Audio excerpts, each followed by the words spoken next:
badda jawle kulli aan aqaan la joojin karin dhaantadaas dabcan markii ay soo baxday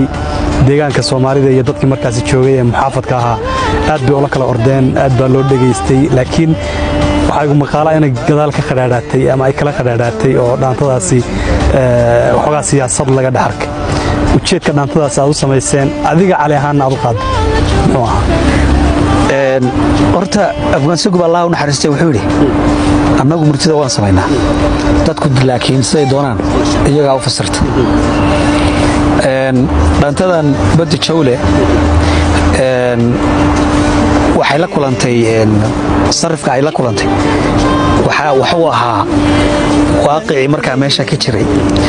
baanin walba sidii uu jeclaa u turjuntay laakiin wax taargad oo gaar ah oo qof gaar ah oo saameyn ku leh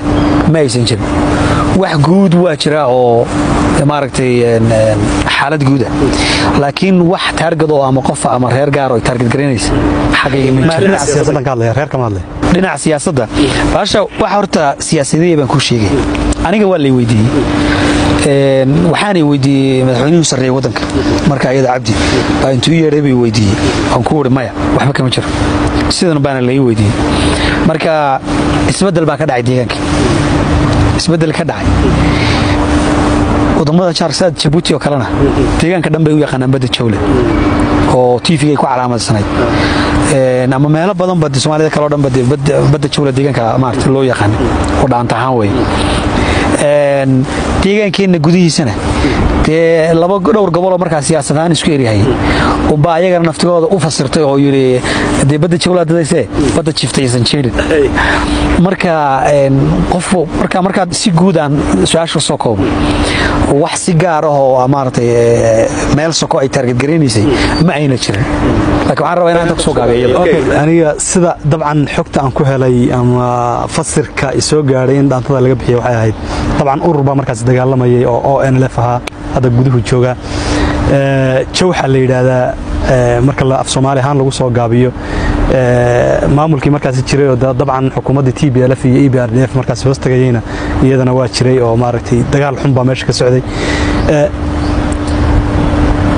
sida xogta aan ku helay dhaantadaas waxa loo fasirtay in qoladan ururka oo maaragtay aan la joojin karin badda jawle aan la joojin karin wax saas u eg bay dhaantadu dabcan maraysa in arintu ay xaggan kala ahayd oo dhinacan ururka aad ula jeeday waliba qoladan ururka ay markii dambe u fahmeen in dhaantadan ay ahayd mid qoto dheer isla markaasina maamulka markaas meesha joogay laftiisa laga dhax qaadayay lagu karbaashayay sida ma u jirtay may sida uma jirin waxaan ku leeyahay murtida ragna waa sameeyaan ragna waa fasirtaan sababtoo af Soomaaliga siisu waa markii hadii aan ku raad hadda way jirtaa oo waa sidaas ay u jirtaa iyo hadaan ku raado ma jirto oo sidaas uma jirto labaduba waa isku macna aniga ay tahay laakiin sida adigu aad u fasirato baa mar walba macna ku sameeyay murtida u dhageysato qof ku sameeyay adiga nuura sida aad u fasirtay maanta murtida aad maqasho ama saameynta ay waxa laga yaabaa inay saameyn kugu yeelato waxa laga yaabaa baahi gaar ah adiga ku haysan inaad u qaadato wayna ku buuxinaysaa anigana waxa laga yaabaa baahi gaar oo ii haysan inaan u sameystay laakiin marka ayadana ay buuxiso sida daraadeed af Soomaaligu waa markii nin walba meel buu jiidaa marka waxaan rabaa dhaantada badda jawle sida gobol min qof walba meesha uu joogo uu fasirtay ha u haysto ma garat laakiin aniga caliyan ah wixii aan u sameeyay marka ayada sameeyay maya anigu waxaan leeyahay waan qaaday nin waxa sameeyay la yiraahdo Cabdirashiid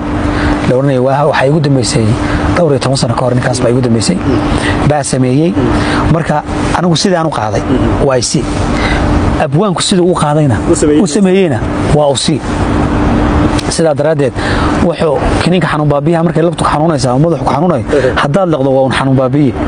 marka xanuun baabiyaha la laqsanaade waxba dadka faraha ayaan ku taagtaagin waa taaliyo